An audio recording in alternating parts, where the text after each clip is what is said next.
ada narasumber yaitu Pak Gia Wijaksono selaku Kepala Program dari Jurusan Kesehatan di SMK Al-Huda.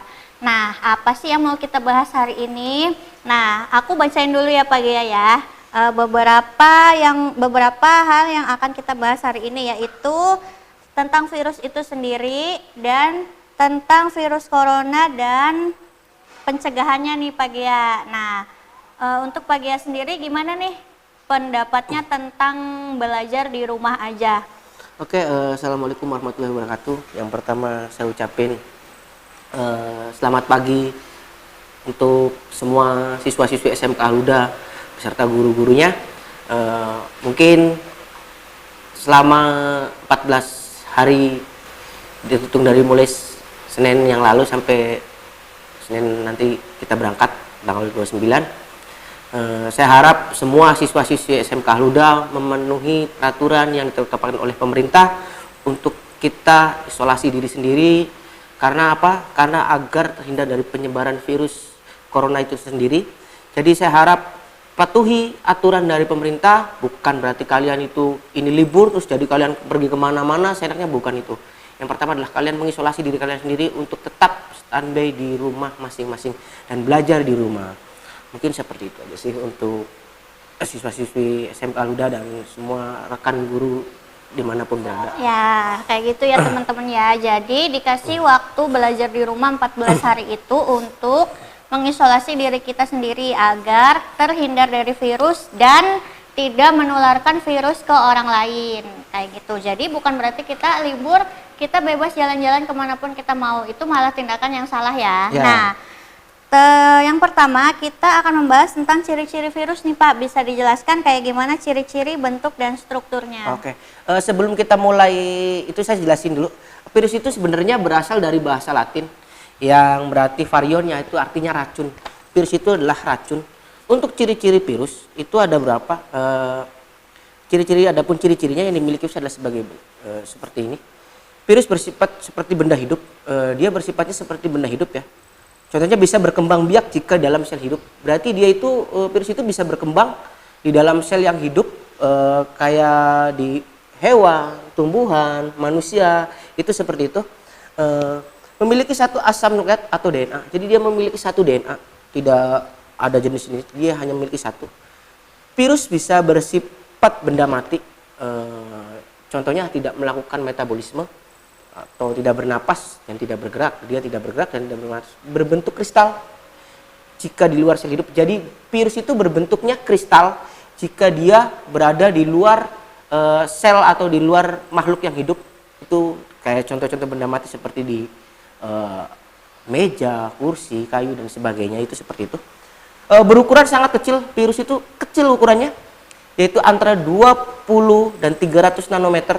Kita bisa melihat virus itu dari mana? Itu dari mikroskop. Jadi kalau kita tidak menggunakan mikroskop, kita tidak mungkin bisa melihat virus itu seperti apa. Ya. Itu sih.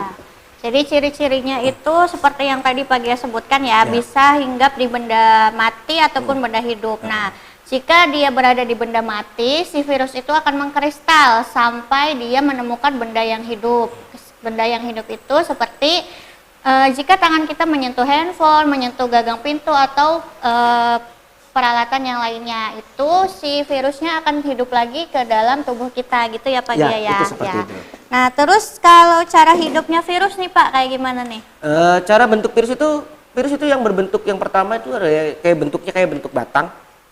Terus berbentuk batang dan berujung opal seperti peluru, itu peluru kayak peluru apa ya, kayak peluru pistol ya, itu seperti itu. Terus berbentuk filament atau benang kayak serabut kayak gitu, berbentuk benang. Terus berbentuk poliandra, itu kayak berbentuknya kayak apa ya? Nah, ini ada contohnya, mungkin bisa dilihat ya, ini beberapa contoh virus ya. Itu beberapa contoh bentuk virus. Terus berbentuk seperti huruf T, itu seperti itu.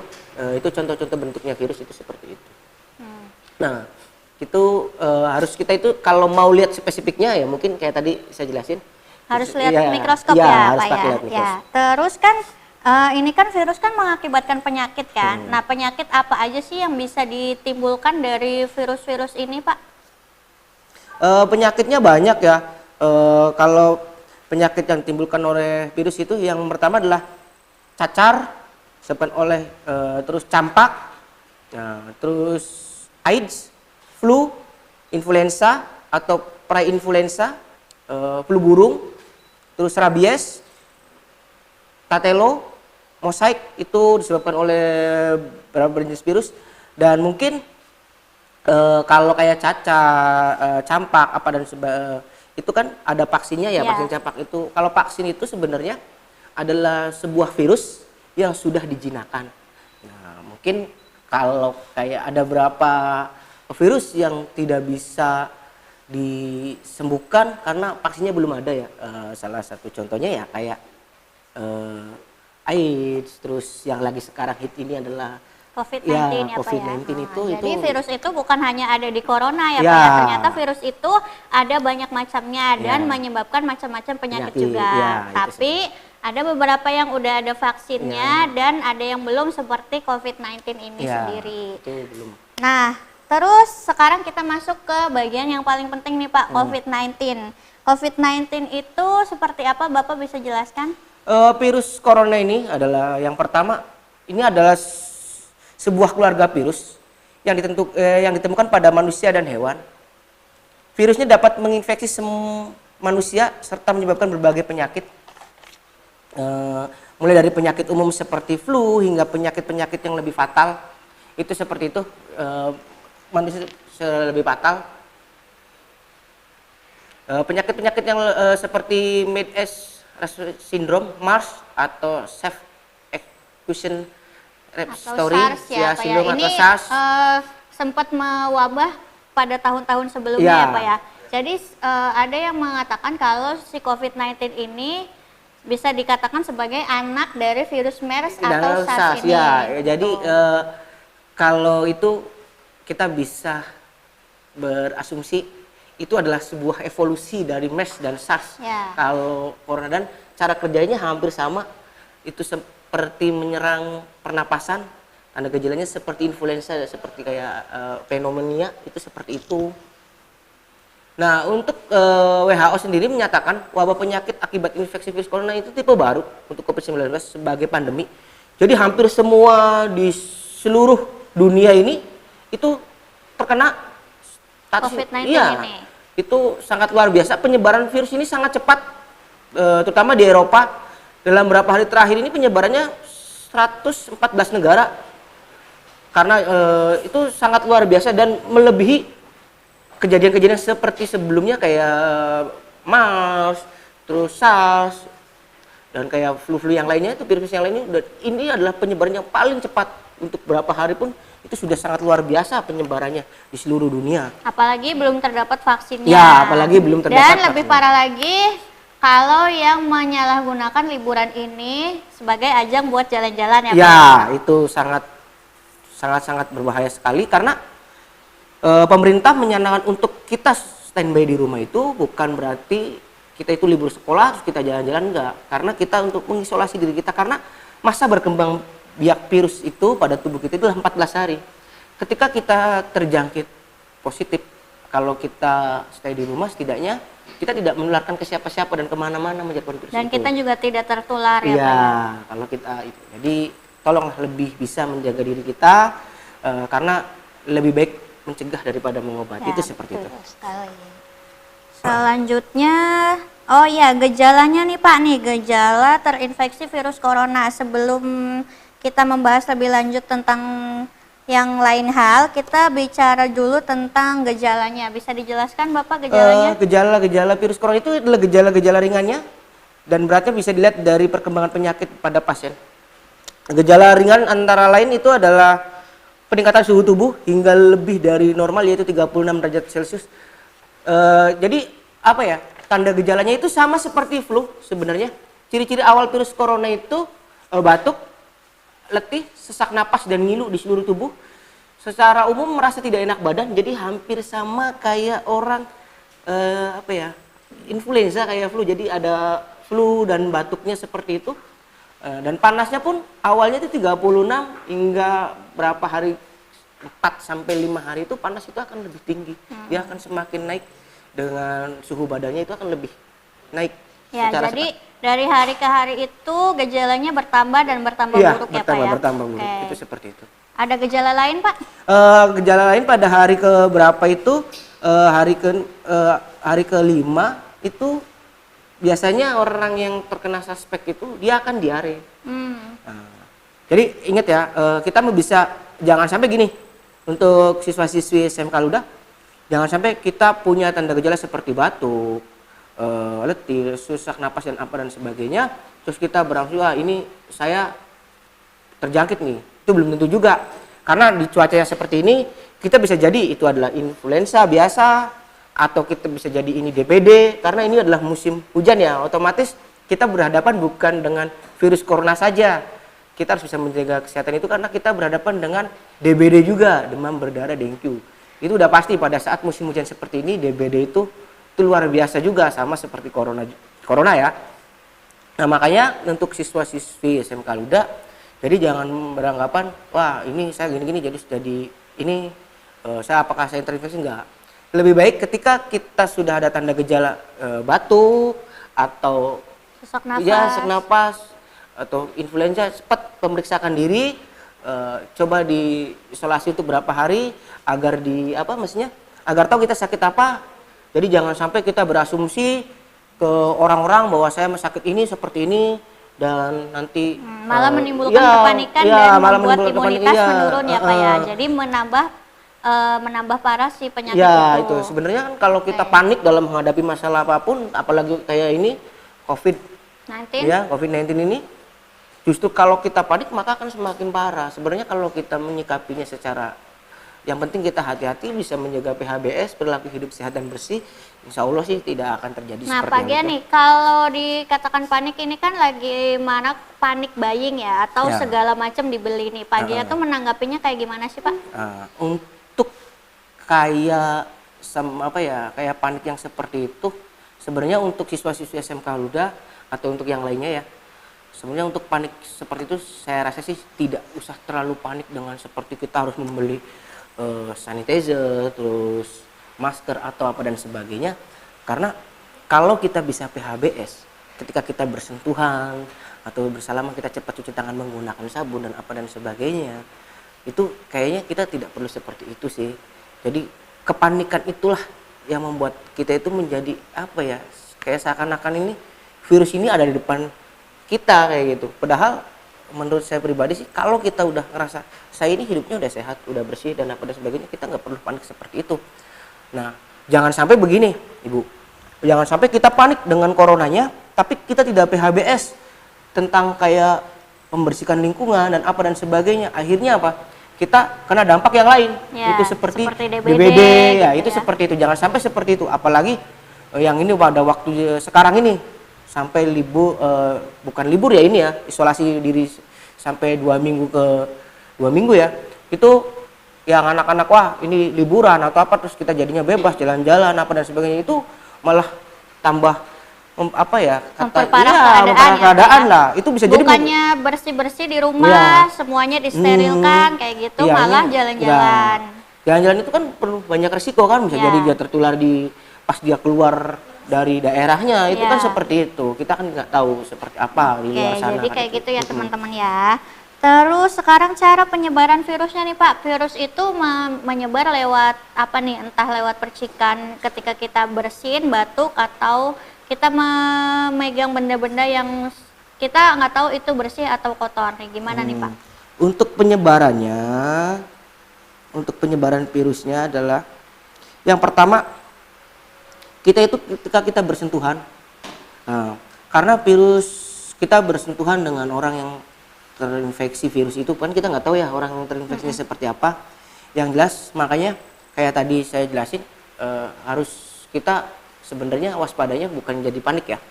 Kita tinggal ketika kita bersentuhan kita jangan lupa mencuci tangan apa seperti itu. Makanya kita menarik diri ke ini, maksudnya menarik diri di rumah sampai 14 hari itu seperti itu. Nah, untuk penyebarannya, virus corona sendiri itu bisa hidup di luar jaringan, di luar tubuh manusia itu selama 9 jam. Dia bisa menempel pada benda mati itu selama 9 jam. Tapi apakah virus corona itu bisa mati ketika dia hidup 9 jam di luar? Itu dia bisa mati ketika disiram dengan cairan disinfektan. Itu dia bisa mati. Tapi kalau tidak disiram dengan cairan disinfektan, dia bisa hidup dan bisa bertahan hidup itu 9 jam. Nah, selama 9 jam tidak tersentuh dengan tubuh manusia, nah ketika pas berapa jam disentuh tubuh manusia, maka virus itu langsung menempel pada tubuh manusia dan dia akan berkembang menjadi langsung berkembang dan masuk. Yang pertama untuk 3 hari pertama itu virus itu akan tinggal di pada saluran tenggorokan untuk 3 hari pertama sampai seminggu pertama itu di tenggorokan. Nah nanti untuk berapa hari sampai 2 minggu dia akan tinggal di paru-paru dan dia akan berkembang di paru-paru. Nah itulah yang bahaya itu seperti itu. Itu untuk cara penularannya seperti jadi kurangilah kontak fisik dengan orang-orang yang negara-negara yang dikategorikan suspek atau kita keluar dari daerah kita kayak jalan-jalan keluar kota itu apa kan banyak mungkin banyak orang turis atau apa dan sebagainya itu kurang seperti itu karena kan kita nggak tahu apakah orang kayak turis itu dan sebagainya orang-orang itu apakah ya karena corona ini nggak bisa dilihat dari kasat mata ya harus dengan tes lab, tes swab gitu ya. Iya seperti itu. Dan itu pun masa inkubasinya selama 14 hari. Jadi ketika kita berpapasan misalkan dengan orang lain yang kita nggak tahu dia positif atau enggak, otomatis kita udah kena kumannya dia dong. Ya, itu hari pertama. Nah, kita bertemu dengan orang-orang sekitar kita, berarti kita menularkan juga walaupun kita sendiri belum positif atau enggak gitu. Wah, bahaya sekali ya Pak Gia ya. Setidaknya begini, sebenarnya kenapa kita mesti panik di sekarang sih? Kan itu. Ya, harusnya kita udah dari dulu ya. Karena sebelum ada virus ini kan virus itu banyak sih sebenarnya. Kan tadi dijelasin penyakit itu banyak. Bukan hanya corona saja. Kenapa kita mesti panik pada saat corona ada terus kita menjadi seakan-akan beli ini dan itu dan sebagainya. Sebenarnya kalau kita mau lihat dari garis belakang penyakit ya, itu TBC juga tuberkulosis itu sama penyebarannya ketika kita berinteraksi berhadapan langsung dengan orang yang positif TBC itu menular. Tapi masyarakat tidak sepanik ini sebenarnya ya. Sebenarnya kalau kita bahkan hepatitis pun bisa menular dengan lewat keringat lewat keringat itu. Lewat keringat sentuhan yang bahkan enggak disengaja itu bisa ketularan hepatitis. Itu seperti itu. Jadi intinya sebenarnya kita itu panik dan nggak perlu harus ketika udah ada corona kita harus panik ini sih sebenarnya. Sebenarnya dari awal juga kalau kita bisa menjaga diri kita dari perilaku hidup sehat dan bersih, insya Allah kita tidak akan terpapar segala macam jenis penyakit sih. Yang pertama itu seperti. Nah terus tadi penyebaran nih Pak. Terus pencegahannya lebih bisa dijelaskan lebih spesifik lagi atau gimana nih Pak? Untuk pencegahan sih yang pertama adalah mencuci tangan dengan benar. Jadi ketika kita berinteraksi dengan seseorang atau kita pergi kemanapun, yang pertama adalah setelah kita habis berinteraksi, jangan lupa selalu mencuci tangan. Ya, menggunakan masker. Menggunakan masker mungkin kalau kita saat kita keluar atau kita mau pergi jauh, itu kita menggunakan masker. Menjaga daya tahan tubuh. Nah, menjaga daya tahan tubuh itu caranya seperti apa sih? Dengan makan yang sehat, berolahraga, minuman yang sehat, itu seperti itu. Itu cara menjaga daya tahan tubuh. Terus tidak pergi ke negara yang terjangkit, itu udah pasti ya. Tidak pergi ke negara yang terjangkit. Menghindari kontak dengan hewan yang berpotensi menularkan coronavirus ya. Jadi kita tahu nih, kita menghindari kontak dengan hewan-hewan yang supaya terutama tidak hewan-hewan liar hewan-hewan liar. Terus kayak hewan-hewan yang sering malam hari kayak itu kan booming pertama itu coronavirus itu keluar karena ini kelelawar itu seperti itu. Nah, jadi kita itulah mengecek kesehatan secara rutin. Jadi ketika kita kayak tadi saya jelasin, ketika kita panas untuk berapa hari, segera cek. Jadi jangan kita mengada-ngada, wah saya tanda gejalanya kok hampir sama kayak COVID ya. Apakah ini saya COVID? Jangan mengada-ngada seperti itu. Alangkah baiknya ketika tanda gejala itu muncul kayak flu biasa atau flu apa, segera cek kesehatan kita. Apakah ini jadi siapa tahu itu beda yang lain. Jadi lebih rutin untuk mengecek kesehatan. Jadi untuk siswa-siswi SMK Luda dan guru-guru SMK Luda, ketika merasakan ada panas atau flu atau apa dan sebagainya, segera cek kondisi Anda agar kita tidak menerka ini sakit apa dan apa, cek lebih sering mengecek kesehatan itu lebih bagus. Jadi kita tahu perkembangan tubuh kita itu seperti apa sih untuk sehat kita itu. Jadi apa yang kurang pada diri kita itu seperti itu sih. Nah, terus untuk menghindari mengurangi interaksi ke penderita infeksi pernapasan. Jadi banyak nih sakit pernapasan ya. Jadi kurangilah contohnya kayak ke penderita TBC, pneumonia ya. Kalau penyakit asma kan itu bawaannya, dia tidak menular. Yang pertama adalah TBC, paru-paru basah, itu seperti itu ya, kurangilah interaksi seperti itu. Karena hampir sama sifatnya itu, tanda gejalanya itu seperti itu, jadi kurangi kontak sehingga. Terus menghindari dengan peternakan atau hewan liar tadi, memperhatikan etika batuk. Jadi batuk itu nggak boleh batuk yang kita lagi banyak orang terus batuk kita diituin, nggak boleh. Ya, nanti kita pada akhir sesi ini akan menampilkan bagaimana cara mencuci tangan yang benar dan etika batuk dan itu bersih. Jangan sering menyentuh wajah, maksudnya kurangi sering menyentuh wajah. Jadi kalau habis apa-apa kan, terutama ini untuk siswa-siswa SMK Luda ini anak-anak perempuannya ya. Itu sering banget tuh kalau lagi belajar, habis jajan, nyentuh meja, langsung pegang muka. Itu mau bermake up atau apa itu nggak tahu kan, di meja itu apa itu terpapar virus apa dan apa dan sebagainya. Itu terutama bagian mata, hidung dan mulut, karena mukosanya kan bisa menularkan si virus ini sendiri ya Pak ya. Jadi tolong kurangilah untuk menyentuh wajah. Jadi sebisa mungkin begini, sebelum kita menyentuh pegang apa, selalu bersihkan dulu tangan kita, baru kita menyentuh bagian wajah atau apa dan sebagainya. Terus yang terakhir adalah di rumah saja, tadi isolasi diri sendiri itu selama 14 hari. Itu adalah cara penekanan agar virus itu tidak menyebar luas, karena virus ini itu sangat luar biasa penyebarannya. Kecepatan penyebarannya itu melebihi sebelum wabah sebelumnya itu, ini sangat cepat sekali ya. Saya pun jadi bingung ya. Jadi virus corona tidak pandang bulu. Apalagi kita yang tidak pernah olahraga ya, tidak hidup sehat. Atlet pun yang hidupnya ada yang hidupnya udah pasti ya, dari makanan, olahraga apalagi itu udah diatur ya, tetap aja terjangkit. Apalagi kita yang tidak menerapkan PHBS, tidak diatur dengan kehidupannya sehat, wah udah pasti. Jadi saya harap gampang terkena virus COVID-19 ini. Jadi saya harap untuk siswa-siswi SMK Luda harus turuti aturan yang ada yang pemerintah bilang untuk isolasi diri sendiri selama 14 hari. Ya. Terus tadi kita udah bahas ciri-ciri virus, latar belakang corona, gejala, cara penyebaran dan pencegahannya. Nah, anak-anak sekalian, kalau ada yang mau bertanya silahkan komen di bawah. Untuk yang dari YouTube bisa komen di bawah, atau kalian catat dulu. Pertanyaannya, nanti akan ada giveaway untuk 1 orang penanya terbaik ya.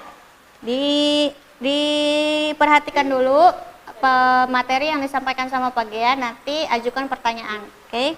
Selanjutnya kita bahas tentang protokolnya nih Pak. Protokol penanganan virusnya nih kayak gimana nih Pak? Ini adalah sebuah aturan standar sebenarnya. Untuk menghubungkan komunikasi dan protokol dapat diterapkan perangkat keras atau lunak. Nah, ini protokolnya adalah sering cuci tangan pakai sabun. Ya. Itu. Terus gunakan masker bila batuk atau pilek. Jadi bukan berarti kita nggak pilek atau apa terus kita pakai masker tiap hari gitu dan apa. Jadi kalau kita pilek dan batuk, gunakanlah masker. Kenapa? Yang pertama adalah agar tidak menyebarkan virus batuk pileknya kita ke orang lain. Itu konsumsi gizi seimbang, perbanyak sayur dan buah, hati-hati kontak dengan hewan, rajin olahraga dan istirahat yang cukup. Wah ini nih, rajin olahraga dan istirahat yang cukup. Kita harus rajin olahraga, istirahat cukup. Jadi jangan sampai begini nih untuk siswa-siswa SMK Luda nih, karena ini libur sekolah, jadi kita banyaknya siswa-siswa SMK Luda banyaknya kalau malam nih game nih. Ya, game kaum mager. Ya, itu game itu luar biasa nih, sampai nggak tahu waktu. Nah, itu nggak boleh. Jadi gunakan waktu isolasi diri itu adalah untuk beristirahat yang cukup. Jadi benar-benar kita itu istirahat, aktivitas itu gunakan aktivitas itu seperlunya saja. Itu seperti itu. Jangan mengkonsumsi daging yang tidak dimasak. Nah, awas nih, jangan. Jadi Harus dimasak harus sempurna dimasak dulu sampai ya. benar-benar matang ya Pak Gia ya. Ya, bila batuk dan pilek langsung segera ke fasilitas kesehatan. Nah, fasilitas kesehatan itu di mana saja? Untuk batuk dan pilek kita bisa, kalau itu kita bisa ke puskesmas atau ke klinik atau ke sekolah juga bisa, ke klinik SMK juga bisa. Tinggal kalau ada siswa-siswa SMK udah merasa batuk atau pilek, datang aja ke klinik SMK. Kita juga ada menyediakan obat sih di klinik. Jadi untuk penanganan pertama itu ada. Itu seperti itu sih. Nah, selanjutnya menanggapi secara bijak nih Pak Gia. Jadi kan stigma di masyarakat bahwa yang positif corona itu kan dipandang istilahnya menjijikan gitu ya. Jadi berdampak kepada psikis si penderita positif corona juga. Jadi menurut Pak Gia nih, stigma yang harus kita terapkan di masyarakat itu stigma yang bijaksana dan seperti apa gitu? Sebenarnya orang yang sakit corona itu kita emang kita tidak boleh ada kontak ya, karena bukan tidak boleh ada kontak itu bukan wah ini gimana ini bukan sih. Jadi untuk menekan penyebaran virus itu sendiri. Jadi kalau kita kontak itu otomatis virus itu akan, kalau kita selalu kontak dengan orang ini positif, kita kontak, nah kita jadi positif, kita kontak lagi dengan orang banyak, maka virus itu akan lebih cepat menyebar. Makanya itu diisolasi. Bukan berarti wah ini jadi ini orang yang kena virus, enggak gitu. Karena virus corona itu bisa disembuhkan dengan penanganan yang tepat, dengan aturan, dengan menuruti aturan yang dicanangkan dari pemerintah dan WHO. Kalau kita kan rata seperti ini, orang yang kena virus corona itu kalau disuruh diisolasi atau apa itu mereka nggak mau, gini-gini terus jadi seperti ini. Sebenarnya nggak gitu juga, karena ketika kita kena terus kita diisolasi, kita ikuti aturan pemerintah dan WHO, itu tidak jadi masalah. Ya salah satu ambil contoh itu corona COVID 1 dan 2 ya, orang Depok itu sampai 3 itu. Nah, itu sampai sekarang kan kemarin tuh dinyatakan negatif corona kan. Sudah sembuh. Ya, sudah sembuh. Jadi seperti itu. Jadi tidak perlu, intinya ketika kita ada tanda gejala dan ikuti aturan dari pemerintah, ikuti segala aturannya, maka saya pastikan tidak ada masalah sih. Ya, jadi ketika kita ada gejala, kita isolasi diri dan ke pelayanan kesehatan. Ya, lebih cepat. Sekarang kan sudah disediakan layanan COVID yang via telepon itu ya Pak Gia ya. Nanti akan dijemput sama mobil ambulans khusus, dan stigmanya juga jangan stigma yang berpikiran negatif. Jadi ketika ada yang positif, kita bantu dia secara moral, memberikan dukungan, dan jangan berdekatan. Pasti sih pasien positif ini juga akan mengerti gitu. Kita kasih edukasi yang benar-benar bisa diserap oleh si positif ini. Terus tambahan lagi, kita tuh lebih bagusnya itu di Indramayu, RSUD Indramayu itu membuka penanganan COVID. Jadi kalau ada yang terjadi di daerah, kita ngerasa tanda gejalanya ada, terus kita pernah berinteraksi dengan orang dari luar, silakan langsung datang ke RSUD Indramayu. Itu membuka itu ada 2 rumah sakit di wilayah 3C Majakuning itu, RSUD Indramayu dan Rumah Sakit Gunung Jati di Cirebon. Baik. Setelah itu tadi kan udah membahas stigmanya nih. Terus ketika ada yang positif, terus cara penanganannya itu sendiri tuh yang harus pertama kali kita lakukan nih apa nih Pak Gia? Untuk penanganannya ya, yang pertama, jika kita menemukan pasien, maka akan rujuk salah satu rumah sakit rujukan kayak tadi. Nah, rumah sakit rujukan itu ada untuk wilayah 3, itu di Gunung Jati dan Rumah Sakit Indramayu. Nah, jika pasien itu memenuhi kriterianya, maka Anda akan dirawat inap atau tergantung diagnosanya ya. Jadi harus dirawat nih. Jadi kalau kita ngerasa ada, kita nggak boleh nih. Masa nggak mau dirawat, gini, nggak boleh gitu. Nah, yang pertama adalah untuk penyembuhan diri kita sendiri dan untuk menekan angka penularan corona itu sendiri. Nah, terus Jika akan diantarkan menggunakan ambulannya tadi, Ya. ambulan yang khusus didampingi oleh tenaga medis yang lain, terus alat pelindung diri, sudah pasti itu APD alat pelindung dirinya.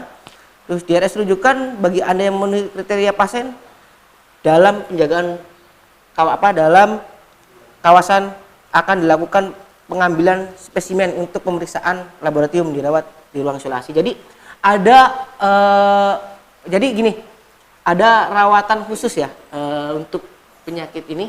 Jadi kenapa sih dirawat di ruangan khusus? Itu kan pertanyaannya. Karena untuk mengurangi resiko penularan kepada pasien yang lain. Mungkin kalau sakit-sakit biasa kita bisa jadi ada satu ruangan ada berapa. Nah, kalau corona tidak, itu di ruang isolasi dan itu hanya sendirian. Karena menular. Iya, karena menular. Jadi agar menekankan penularan itu, maka di ruangan disediakan ruangan khusus untuk pasien itu sendiri. Itu seperti itu. Sudah Pak? Ada lagi yang lain? Cara pencegahannya dan penanganan saat sakit? Ya kayak tadi mungkin saya akan tambahin gini, jadi jangan sampai ini gejala klinisnya aja ya. Saya kasih untuk gejala-gejala klinisnya yang ini batuk dan pilek, gangguan pernapasan, sakit tenggorokan, terus letih lesu, demam. Nah, itu seperti itu. Nah, terus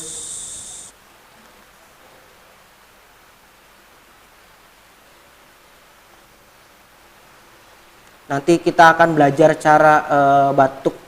Etika batuk. Iya, etika batuk dan bersin batuk. seperti apa. Terus cuci tangan pun itu ada ininya loh, maksudnya. Ada langkah-langkahnya. Iya, ada langkah-langkahnya. Itu bukan berarti kita cuci tangan asal Asal kena iya, air, asal kena air, asal cuci tangan biasa, itu enggak gitulah. Jadi ada langkah-langkahnya. Nah, jadi nanti kita belajar langkah-langkahnya itu seperti apa ya. Mungkin untuk yang jurusan kesehatan di SMK Luda mungkin udah tahu ya langkah-langkahnya. Nah, nanti kita akan kasih contoh supaya semuanya tahu untuk siswa-siswa SMK Luda, bukan jurusan keperawatan aja tapi semua jurusan dan semua elemen, dan kita yang tahu dari semuanya kita bisa ngajarin nih ke keluarga atau ke orang bahwa cara cuci tangan yang benar dan baik itu seperti apa, etika batuk dan bersin itu seperti apa. Jadi yang pertama adalah menekankan penularan bukan corona saja, berbagai jenis penyakit. Kalau masa cuci tangan itu, jadi bukan berarti karena ada corona terus kita jadi ini, enggak. Jadi ini menekankan berbagai jenis penyakit apa aja, terus batuk juga intinya bukan corona saja, bisa flu dan batuk, terus TBC dan apa dan sebagainya. Oke. Jadi semua materi yang kita bawakan hari ini semuanya sudah dicatat ya teman-teman ya. Bisa diajukan pertanyaan, boleh di komen atau ditulis dulu masing-masing, nanti bisa via WA mungkin ya, via YouTube. Terus nanti satu penanya terbaik yang pertanyaannya paling menarik akan mendapatkan giveaway. Terus setelah ini kita akan tampilkan cara etika batuk dan bersin dan bagaimana cara mencuci tangan yang benar. Disimak ya.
teman-teman semua, di sini kita udah ada 3 anak akan memperagakan tentang etika batuk dan bersin, itu yang pertama. Yang kedua akan memperagakan tentang cara cuci tangan yang benar. Nah, yang pertama kita langsung aja dilihat ya, etika batuk dan bersin itu yang benar itu kayak gimana. Silakan. Etika batuk. Nah, yang pertama, jika tidak menggunakan masker, kita bisa menggunakan tisu, tutup bagian hidung dan mulut seperti ini. Lalu setelah dirasa selesai, kita langsung buang tisunya ke dalam tempat sampah. Terus yang kedua, jika tidak ada tisu, kita bisa menggunakan lengan bagian dalam. Ya, gitu ya. Ini untuk mengurangi penyebaran air liur atau cairan dari bersin itu tadi. Terus yang ketiga ada ya cuci tangan. Setelah menggunakan tisu, menggunakan lengan bagian dalam, setelah itu kita langsung mencuci tangan kita. Cuci tangannya ada 7 langkah, silakan dipraktekkan. Nah, yang pertama, kalau kita pakai jam, cincin atau aksesoris lainnya harus dilepas dulu ya. Terus sing-singkan lengan baju sampai ke siku. Ya. Nah, nyalakan air dulu. Karena ini kita pakainya demo aja, jadi kita langkah-langkahnya aja. Cuci tangan, basahi tangan, ambil sabun bisa pakai siku ya. Ya, terus cuci tangan. Langkah yang pertama, telapak tangan. Yang kedua, bagian tangan bagian luar. Terus selanjutnya bagian 4 mengunci. Bisa dibolak-balik ya, biar lebih bersih. Setelah itu, ibu jari dari dalam keluar. Nah, setelah ibu jari, kita bersihkan bagian kuku kita pergantian. Setelah kuku, nah kita ke lengan. Sudah bisa dibilas ya. Dibilasnya dari lengan sampai ke siku. Jadi airnya jatuhnya ke siku ya. Setelah itu keringkan dengan tisu atau dengan handuk pribadi. Nah, terus pakai masker ya. Maskernya ada nggak? Pakai masker karena maskernya sudah kehabisan, jadi kita pakainya visual aja ya. Nah, pakai masker itu yang bagian berwarna ada di luar. Oh, ada. Oke. Nah, ini yang bagian berwarna berada di luar. Yang bagian atas harus yang ada kawatnya, karena yang kawat ini bisa mengikuti bentuk hidung dan bentuk pipi ya. Jadi si cipratan air liur kita nggak ke luar, ke bagian luar maksudnya. Nah, bagian bawah ini bisa ditempelkan sampai ke bawah dagu seperti ini. Terus langsung kita tali aja. Melepasnya kita nggak usah sentuh bagian masker. Cukup sentuh bagian yang tali ini dan langsung kita buang ke tempat sampah. Jadi kurang lebih seperti itu penjelasan dari etika batuk dan cuci tangan yang benar. Nah, kita ketemu lagi pada materi selanjutnya. Assalamualaikum warahmatullahi wabarakatuh.